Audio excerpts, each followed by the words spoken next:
Coming up on this week's episode of Duck TV News, why community members are helping students with their taxes, students voice their concerns about on-campus parking, and what local breakfast spot celebrated a decade of making waffles.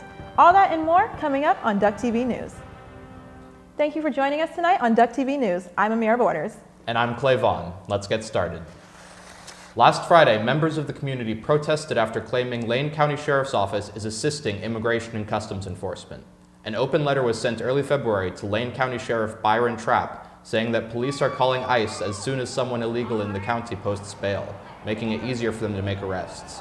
The protest was organized by MECHA, which is the Chicanx student union group on the UO campus. Yomira Tarula says it's affecting the community. Here, we're making a presence, we're being loud because we want them to know that the community is pissed off and they can't be doing this. The statement was released by various anti-immigration agencies in Lane County. These advocacy groups believe that these practices are prohibited by state laws because Oregon is a sanctuary state. Duck TV News reached out to Sheriff Trapp, but he did not want to comment. February is Black History Month, and the University of Oregon is hosting a variety of events to celebrate. One event that is continuing from last fall is the UO African American Workshop and Lecture Series. UCLA law professor Cheryl Harris will speak on Affirmative Action Chronicles, from the era of colorblindness to white nationalism. This is a talk that will take place on February 9th in the Knight Law Center. A reservation is required. For more information on events happening this month, check out the Division of Equity and Inclusion page. The university's improv group, Absolute Improv, was given the opportunity to open for the Second City Comedy Group on Friday night. Reporter Morgan Gwynn has more. I'm here right outside the EMU ballroom, where Absolute Improv, the university's own improv group, will be opening for Chicago-based comedy group, The Second City. With about 350 to 400 people projected to be in attendance, this could be Absolute Improv's biggest show this year. Students and community members gathered on the third floor of the EMU, waiting for the doors of the show to open. The Second City is a Chicago-based improv group that is nationally recognized for its skill and contribution to the comedy world. The UO's one and only improv group, Absolute Improv, had the opportunity to open the show for the nationally recognized group. Absolute Improv cast member Gabby Sokolowski tells us how she felt opening the show. Oh, I was so thrilled. The amount of people who came from Second City is impeccable, and I'm very honored that we got to be asked to perform for them. Absolute Improv took the stage with lots of energy, quick wit, and interactive games. After the show, we caught up with Absolute Improv member Brighton Dorland to discuss what he gained from the experience. Not only is it exciting, but this opportunity gives us a lot better of a chance to improve in the future. For Duck TV News, I'm Morgan Gwynn. For more information on Absolute Improv and their upcoming performances, go to facebook.com/absoluteimprov. Not only was comedy free this weekend, so was tax help for students. Accounting students at the University of Oregon are providing assistance. The Volunteer Income Tax Assistant Program, also known as VITA, offers tax return preparation by trained accounting students. VITA has provided assistance to U of O students since 1999, but have now expanded their services to international students, faculty members, and staff in Lillis. University of Oregon student Taya McHenry explains her thoughts on the changes made this year. Year by year, tax laws change, and it can get more complicated, and life events happen. You can get married, you can have a kid, and therefore that would make you have to file your taxes differently than the year before. And so I think being older, or being at any age, not knowing exactly how to file your taxes isn't something you should be ashamed of, and I think it's great that as campus we're offering a way for students and faculty to be able to get some solutions to those problems. Tax preparation help is available on a drop-in basis during selective Saturdays from noon to 5 until April 16. For more information and dates, visit the University of Oregon website. And with that, we'll have Aaron and Mitchell take it away.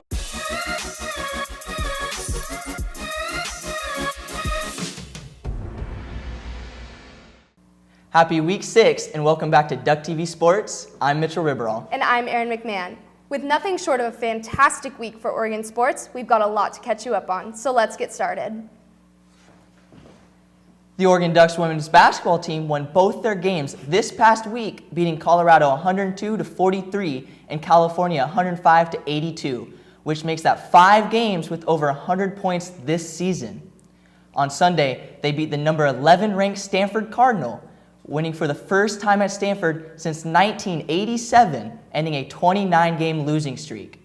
They will play the 7th-ranked Oregon State Beavers twice within the next week, once in Eugene on Friday, and then in Corvallis on Monday.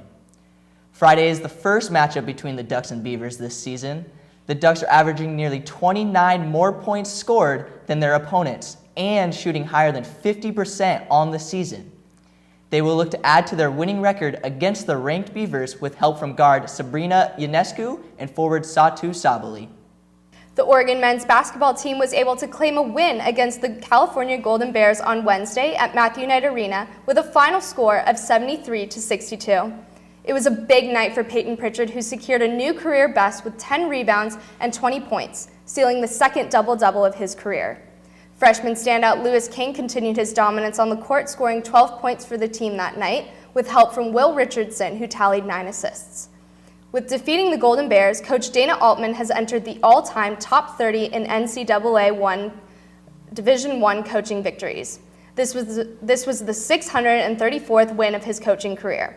The Ducks will face off against the Oregon State Beavers this coming Saturday for another Civil War game. Creative pregame dance routines have been popular for the past decade. However, 3 volleyball players at the University of Oregon have taken their dance routine to new heights over social media. Reporter Paulina Aguilar has more. On the courts of Matthew Knight Arena, there are 3 outstanding collegiate volleyball players who have pushed the boundaries of the normal expectations of a student athlete. Although off the courts, Lindsay Vanderweide, Lauren Page, and Ronica Stone are just like the thousands of students that go to the U of O. Although lately, you may have seen them take social media platforms by storm with their creative pregame dance routines, with one of their most popular routines being recreated by some of the U of O head coaches. Well, Matt was so into it. He was so excited. He knew the dance. He knew the dance. He'd been practicing for weeks, literally probably in the mirror like every single day. Trying to teach something. Yeah, he is obsessed with the whole thing. Like, he was so excited for it. They are now teaming up with Untitled Network to become the official Big Three. The Instagram page was made to keep their fans updated on their volleyball seasons, what they're up to postseason, their college experiences in personal life, and of course, their dances.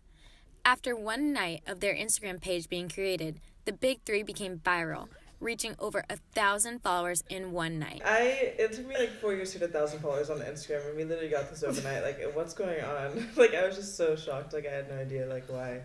Vanderweide, Page, and Stone didn't expect the outburst of followers they had received, especially Vanderweide and Page, who are graduating next term.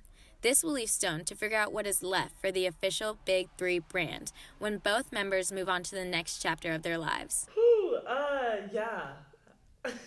I don't know what, like, I can't imagine being at Oregon without them because I haven't had to deal with that. And they're my best friends, and, like, they've become, like, family over these past couple of years, and so it's just going to be really tough. Reporting with Duck TV Sports, I've been Polly Aguilar. Thanks, Paulina. If you want to keep up to date with Lindsay, Lauren, and Ronica's sweet dance moves, you can follow their Instagram page at the official Big Three.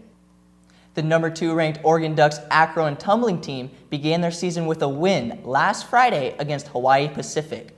The Ducks will travel to Connecticut to face Winnipeg on February 17th, looking to start the new season with 2 straight wins. The Oregon softball team has spent the weekend in Tempe, Arizona for the Keijikawa Classic, defeating all of their opponents. In the first game of the season against the Kansas Jayhawks, the Ducks came out firing, matching every inning with at least 1 run.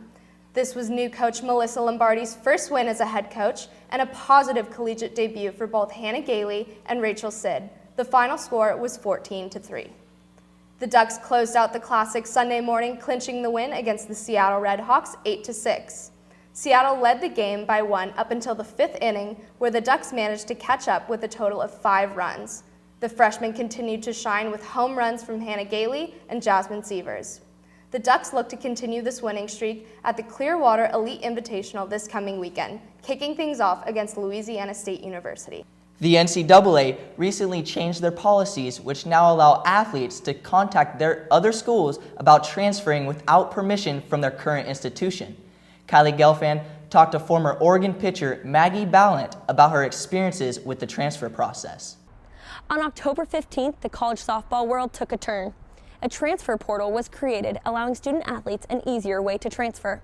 This new rule took a harsh toll on the Oregon Ducks softball team after head coach Mike White departed the program. Since then, 9 of the athletes, including junior pitcher Maggie Ballant, transferred, or left the Jane entirely. Maggie Ballant knew what was best for her, but wanted to give the program a chance. When Mike White left, I was kind of up in the air of not knowing exactly how the season was going to play out. So I wanted to give Missy Lombardi a chance and give the girls a chance. You know, everyone was on board, super excited for the season. And with the process, my ideas of softball changed. I started lacking certain things and not having so much interest in certain concepts of the game. So I think it was for my best interest to leave the team and find something somewhere else.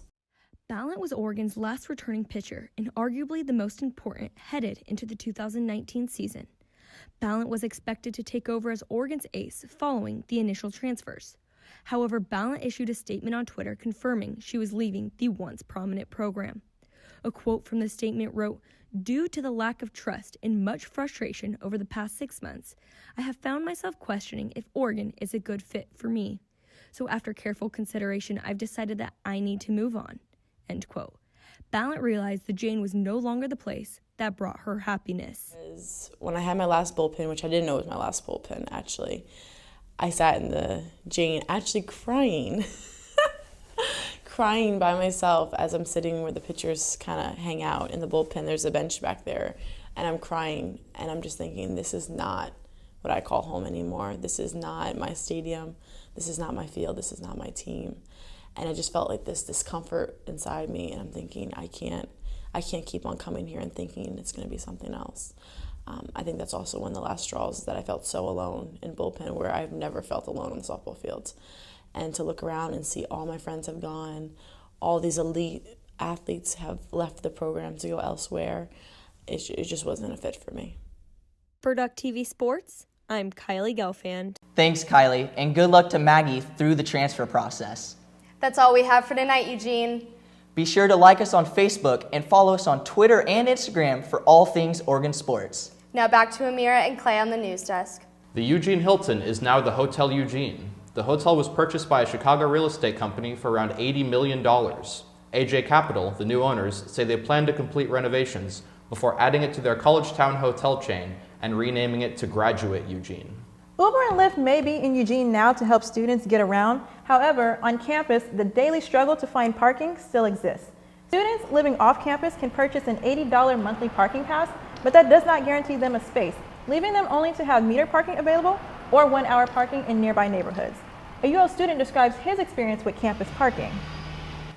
Sometimes we have 9 a.m. class together, and Rachel sets the alarm for 6:30 because she's scared that there won't be any parking. Students may also now be facing higher meter charge. According to an administrative order from the city manager of Eugene, the city is proposing to raise the price of campus meter parking from $1.80 per hour to $2 an hour. Discussion is still underway. On Wednesday, Off the Waffle was full of community members as they hosted their 10th year anniversary. Manuela Baez has more on the story. When people think Belgium waffles, they don't usually think Oregon. However, 10 years ago, this family-owned restaurant, Off the Waffle, started here in Eugene. After running low on funds and traveling around the world, two brothers landed in a small Eugene home. They then started experimenting with different waffle recipes and decided to make it into a business. That first home later became the original location for Off the Waffle. Co-founder Omer Orion shares a bit more about their start in Eugene. It's kind of a fond memory for a lot of Eugenians from back in the day when they would go to our house where we were living essentially, and they would get waffles there, and it was kind of this funky spot. Nearly a year after opening their doors in Eugene, business was looking up for the brothers. They then realized they needed a bigger space for the restaurant. The Orion brothers decided to expand their business, and that's when the downtown location was created. Many people who were there at the 10th year celebration remember the brothers' humble start at the original home. Gene Tressenfeld, who was going to the Off the Waffle since the very beginning, shared more on the restaurant's transformation. And then you see this little thing crowded. It was busy from the beginning, but the wait was really long. But you just see somebody be successful, and it's great. For Duck TV, I'm Manuela Baez. Visit the Off the Waffle website for more details on their story. That's all we have for tonight. Thanks again for tuning in. Be sure to give us a follow on both Instagram and Twitter at Duck TV News. Have a great night, Eugene.